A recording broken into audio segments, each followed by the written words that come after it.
Ahí está Solver. Entonces aquí voy a ir estableciendo cada uno de los elementos de mi modelo. Entonces en primera instancia necesito establecer el objetivo, que lo tenemos acá.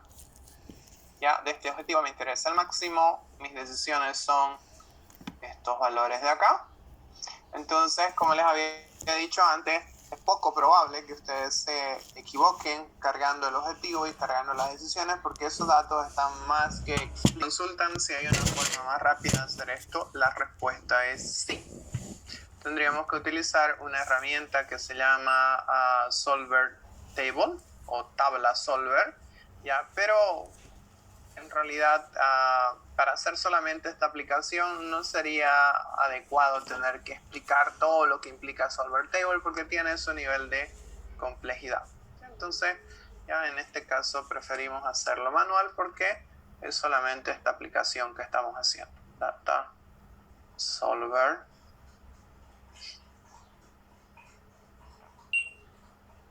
Ok, vuelvo a copiar esto, vuelvo a pegarlo acá.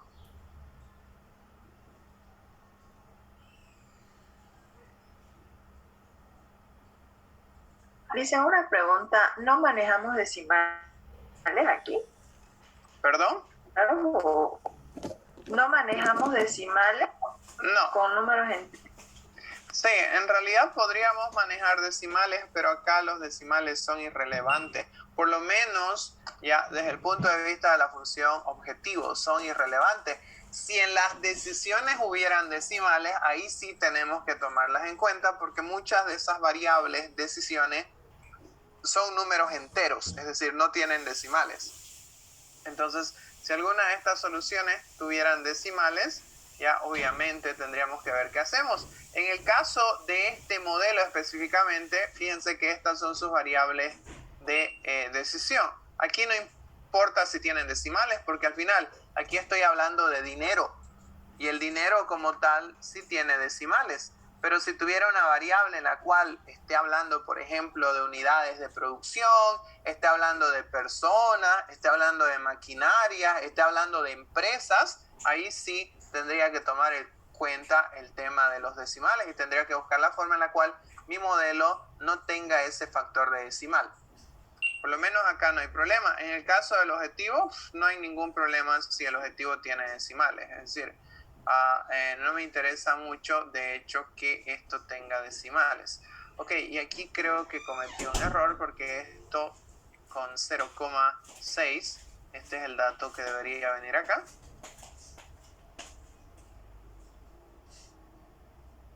Esto es con 0,6, o no sé si lo resolví, va a ser súper claro si lo hice. Data, Solver, Solve. Ok, no, estaba bien. Esto viene acá y con 0,6 este es el dato. Y el último es 65.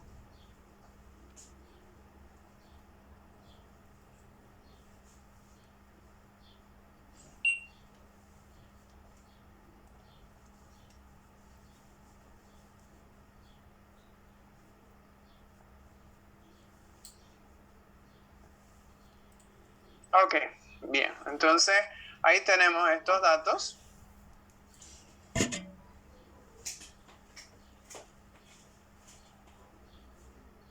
Bien, entonces lo que voy a hacer ahora es lo siguiente. Vamos a graficar estos datos de forma muy rápida. Voy a seleccionar esta columna. Me voy a venir a insertar y voy a insertar un gráfico de líneas y me voy a quedar con la cuarta opción.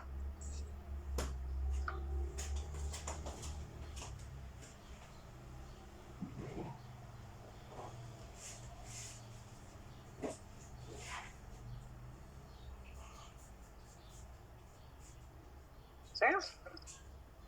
Ahí está. Entonces, lo que voy a hacer a continuación, aquí tenemos los valores del retorno esperado. Obviamente aquí 1, 2, 3, 4 hasta 7 representan estos niveles de riesgo. Entonces acá en el propio gráfico, en la parte superior, me vengo a seleccionar datos. Y aquí en el eje X voy a seleccionar estos valores de riesgo.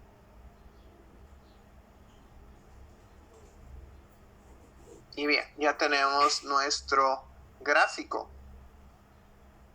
Ahora, quiero que se fijen por favor en esta línea y quiero que me digan si estrictamente hablando esa es una línea recta.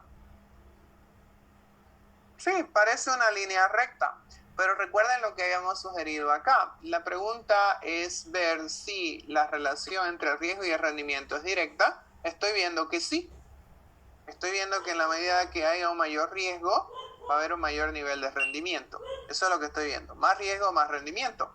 Pero ahora la segunda pregunta es, ¿ese nivel de riesgo y rendimiento o ese intercambio entre riesgo y rendimiento es constante? Es decir, ¿es la misma cantidad todo el tiempo? Entonces, para responder eso, lo que podría sacar es las diferencias que se están dando entre estos niveles de rendimiento. Por ejemplo, si yo saco la diferencia entre el rendimiento de 40% y el rendimiento de 35%, resten esto entre esto, este valor entre este valor, réstenlo.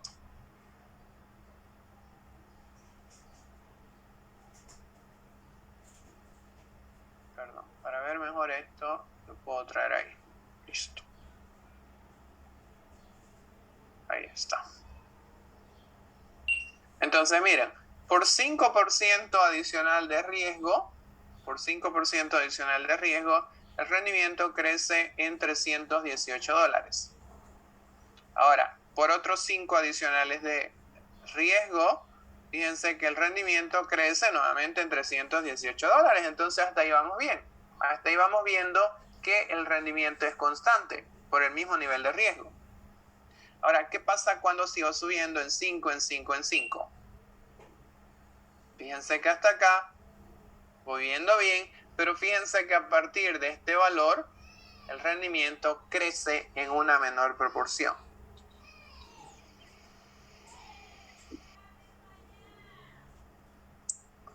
¿Sí?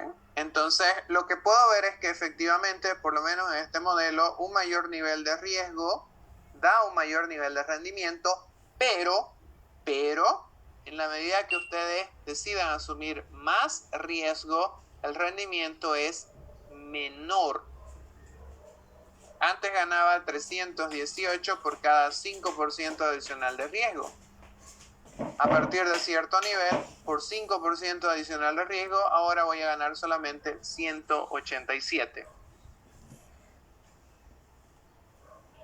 Entonces, el nivel de la relación entre riesgo y rendimiento, como pueden ver, es directa, pero no es constante todo el tiempo. Entonces, la pregunta es si vale la pena seguir arriesgándose e invertir en estos activos que no tienen buena calificación. Es decir, ¿será que vale la pena ese 187 dólares adicionales? Probablemente no. ¿Sí? Probablemente no. ¿Ya? Cualquiera que sea el caso, lo que presente, voy a activar mi cámara, cualquiera que sea el caso, lo que presente este modelo es un excelente ejemplo de cómo podemos hacer una inversión tomando en cuenta dos factores importantes. ¿Ya? Uno es el tema del riesgo y otro es el tema de la madurez o el tiempo en el cual el bono se cumple. Adicionalmente a eso, obviamente tenemos otros factores como el tema de la diversificación o el tema de la colocación de activos, pero como tal representa un excelente ejemplo. Ahora, si ustedes en algún momento trabajan en una SAFI, por ejemplo, o trabajan en un fondo de pensiones, lo que hace una SAFI o lo que hace un fondo de pensiones es construir en esencia estos tipos de modelos. ¿Ya? Ustedes tienen cierto monto de capital y la pregunta es cuáles de estos montos de capital le ofrece una mayor ganancia. Entonces, para eso, la idea es tratar de ver cuáles serían esas mejores combinaciones, ¿ya?, de inversión que obviamente les permita generar una mayor ganancia. Otra cosa adicional que debo rescatar de acá es que sí, hay una relación directa entre riesgo y rendimiento, pero esta relación directa no es constante por lo que pueden ver. O sea, ese crecimiento entre el riesgo y el rendimiento no es constante por cómo lo pueden ver. ¿Ok? Bien, entonces con esto tenemos un tercer ejemplo Lo que voy a hacer rápidamente ahora es pasar a un cuarto ejemplo, muy práctico, muy interesante y muy aplicable. Ya, si ustedes vuelven otra vez acá.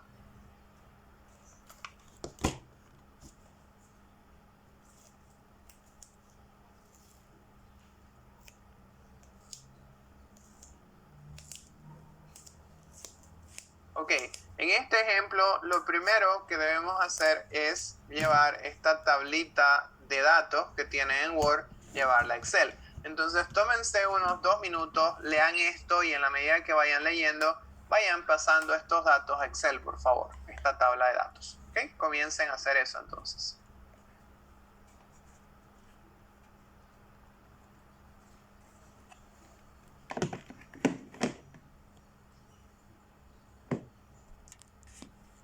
Ejemplo el cual ustedes tienen es un modelo clásico propuesto por Markowitz en el año 1952. De hecho, ya es un modelo de portafolio de inversiones bajo un esquema de esta teoría propuesta por Markowitz, el cual asume que para optimizar un portafolio, un inversionista tiene que tomar su decisión basándose ya en la observación y en sus creencias sobre el activo.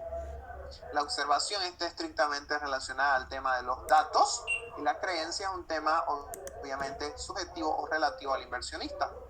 ¿Ya? Más allá de discutir el tema relativo o subjetivo, a mí me interesa hablar del tema de la observación, es decir, de los datos. Entonces, para resolver este problema al cual ustedes tienen en este instante, ya lo que debemos hacer es encontrar tres cosas. ¿Sí? Para resolver este problema tenemos que encontrar tres cosas. Y esas tres cosas son tres matrices. Entonces aquí tenemos que encontrar tres matrices. En primera instancia vamos a encontrar una matriz W. Y esta matriz W va a contener... Oh, perdón. Vamos a ir por partes. Disculpe, Sí.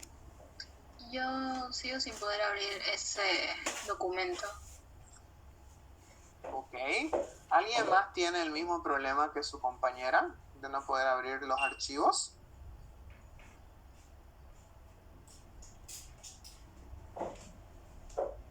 A ver, lo que podríamos hacer en este caso es que usted comparta su pantalla, por favor, para que veamos qué es lo que sucede exactamente. Entonces, si puede compartir su pantalla, podemos revisar cuál puede ser el problema y en base a eso podríamos ver cómo podemos ayudar o solucionar su problema. Disculpe, compañera, ¿su teléfono es iPhone?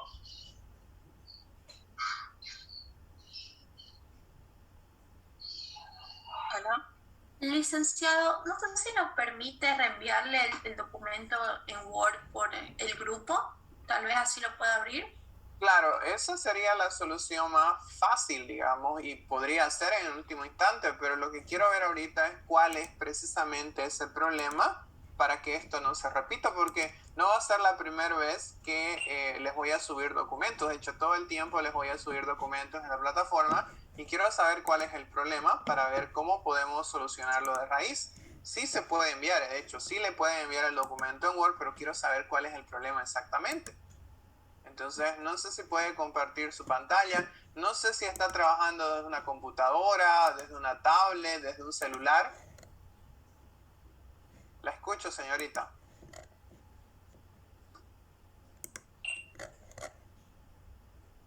Señorita. ¿No me escucha? Oh, Sí.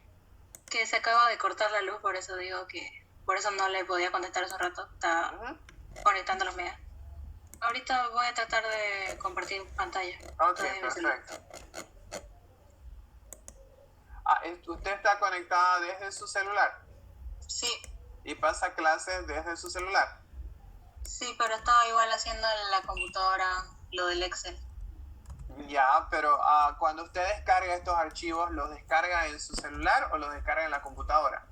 En el celular. Solo tenía un problema con este documento, me sale que sí, se ha cortado por aquí, por la zona sur, igual a mí. Ya, a ver, veamos por favor su documento.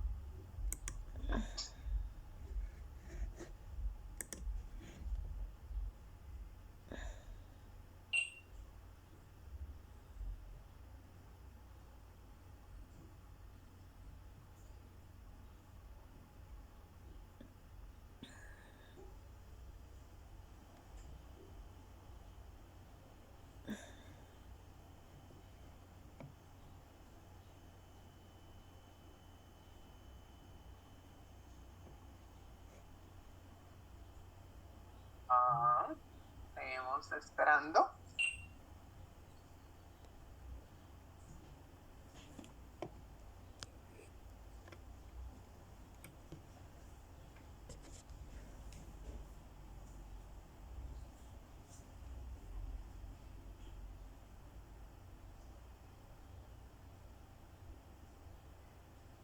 No puedo, Lisa. No me deja, no sé por qué. Ya, ok, entonces a ver, tratemos de operativizar y resolver esto de forma tentativa, que alguien por favor vea detrás de la teoría moderna del portafolio de Markowitz que les había mencionado. Entonces, para resolver este problema, nosotros necesitamos conocer teoría financiera. Ahora, como esta no es una clase de finanzas corporativas, es una clase de teoría de las decisiones, voy a omitir muchas cosas teóricas y voy a irme directamente al planteamiento de modelo. De hecho, Radgale propone exactamente lo mismo, propone plantear el modelo sin entrar en detalles detrás de la teoría financiera. Yo voy a hacer lo mismo. Entonces, para resolver este problema, nosotros necesitamos 3 matrices. Y esas 3 matrices están asociadas a los datos que ustedes tienen precisamente en su documento de Word. ¿Cuáles son esas 3 matrices? Tenemos 3 matrices. Una primera matriz va a ser una matriz R. Esta matriz R lo que va a hacer es contener los retornos promedios de esos activos que ustedes tienen en su documento de Word. Ya, voy a ir colocando esta matriz R, tiene una dimensión de 3 por 1. Ya, R, y lo voy a colocar acá. R es una matriz de retornos.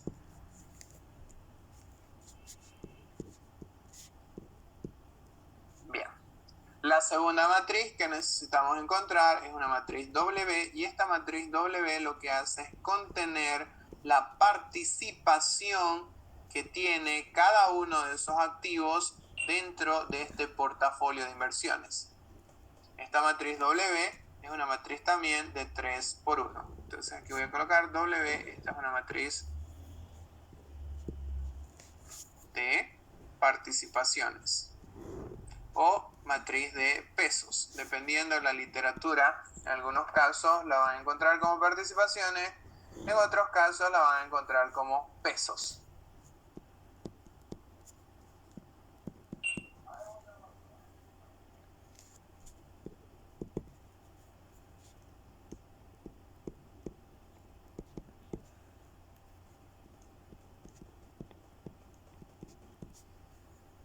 Bien, la tercera matriz que necesito encontrar es la matriz B.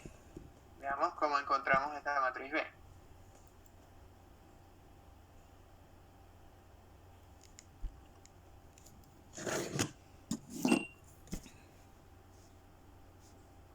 Anotar, esta matriz B es una matriz de varianzas y covarianzas.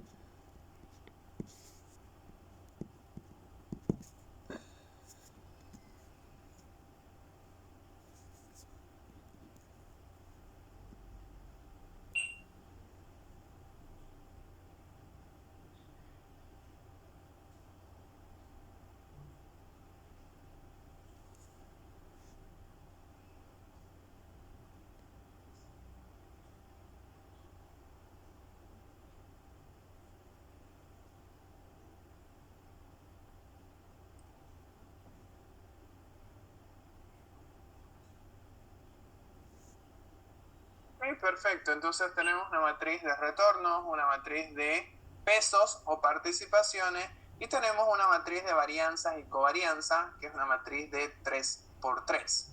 Entonces, Lisa, una consulta, perdón que lo interrumpa. Sí, adelante. Aquí en la matriz de varianza, en la primera fila, ¿no sería C13? No C12, se repite 2 veces. A ver, tengo, sí, mil disculpas, C12, C13, gracias por la observación. Tenemos fila 1, columna 3. Bien, tenemos 2, 1, 2, 2, 3, 3, 1, 3, 2, 3. Perfecto, muchísimas gracias por la observación. Bien, entonces tenemos esta matriz de varianzas y covarianzas cuya diagonal principal son las varianzas, que también vamos a calcular, y el resto son las covarianzas 1, 2, 1, 3, 2, 1, 2, 3, 3, 1 y 3, 2. Bien, vamos copiando hasta ahí, por favor.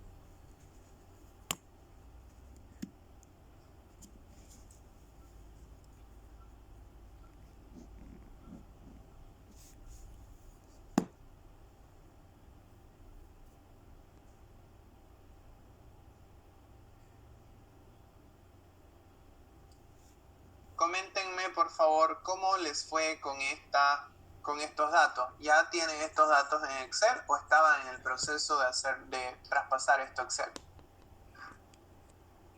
Estamos en el proceso. Ya, perfecto. Complétenlo entonces. Necesito estos datos en Excel. Vamos trabajando. Tenemos unos 5 minutos más. Quiero ver estos datos en Excel. Liz, ¿en Excel traspasamos solo la tabla o esto de las matrices también lo traspasamos en Excel? No, solamente esto. Las matrices las vamos a construir a partir de estos datos. Ok. Vamos trabajando, por favor.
Ok, lo último, ahí está. Bien, entonces, lo que les decía, en base a estos datos, necesito encontrar ahora estas tres estadísticas. Las medias, las varianzas y nuestras covarianzas. Ahora recuerden que esta es la empresa 1, la empresa 2 y la empresa 3. Esto me interesa sin estilo porcentual. General, esto es 1, 2 y 3. Empresa 1, 2 y 3. Medias, varianzas y covarianzas. Entonces, de forma rápida voy a encontrar solamente la primera. Para las medias, ingresen una macro promedio y seleccionen esos retornos. Seleccionen esos porcentajes que tienen ahí. Macro promedio y seleccionen esos porcentajes. En mi caso, la macro es average. Y seleccionamos estos promedios de acá.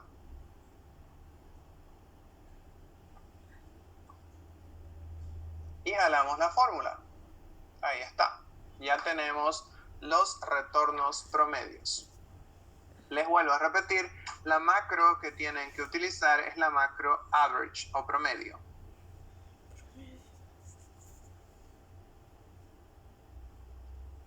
Bien, tenemos las medias, las varianzas y las covarianzas. Es algo que vamos a ir encontrando la clase siguiente. ¿Ok? Bien, entonces antes de terminar, no sé si tienen alguna pregunta, algún comentario. ¿Preguntas, comentarios antes de terminar? ¿Qué función usó, licenciado? Disculpe. La macro es promedio. Ingrese la macro promedio. Promedio y selecciona los datos de estos retornos. Licencia, yo tengo una pregunta. ¿En qué caso tengo que utilizar matrices? No me quedó muy claro. Bien, gracias por hacer la consulta. A ver, para abordar este problema podríamos resolverlo de dos formas. Hay dos formas de cómo resolverlo. Una primera forma es la que yo les acabo de mostrar, construyendo matrices. Otra forma es aplicando unas ecuaciones de sumatorias.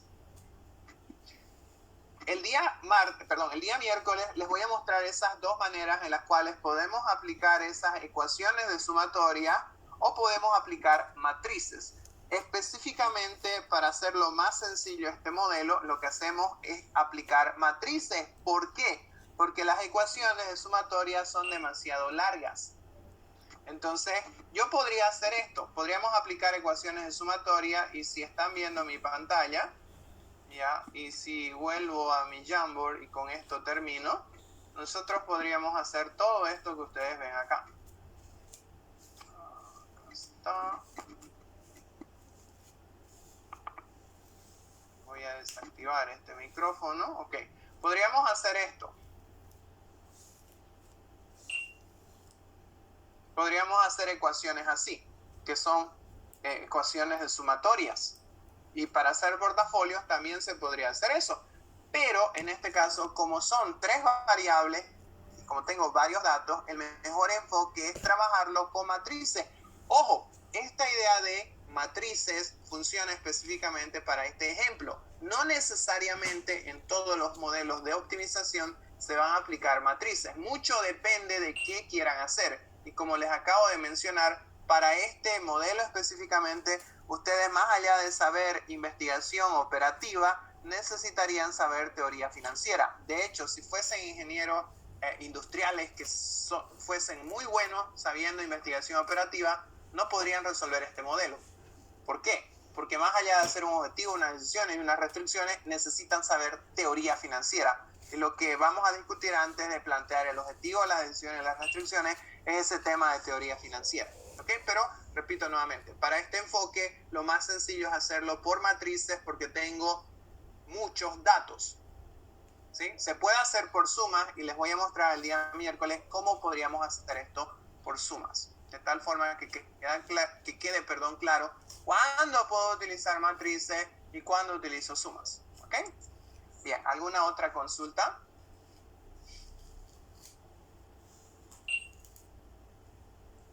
Todo claro, gracias. Bien, perfecto. Entonces,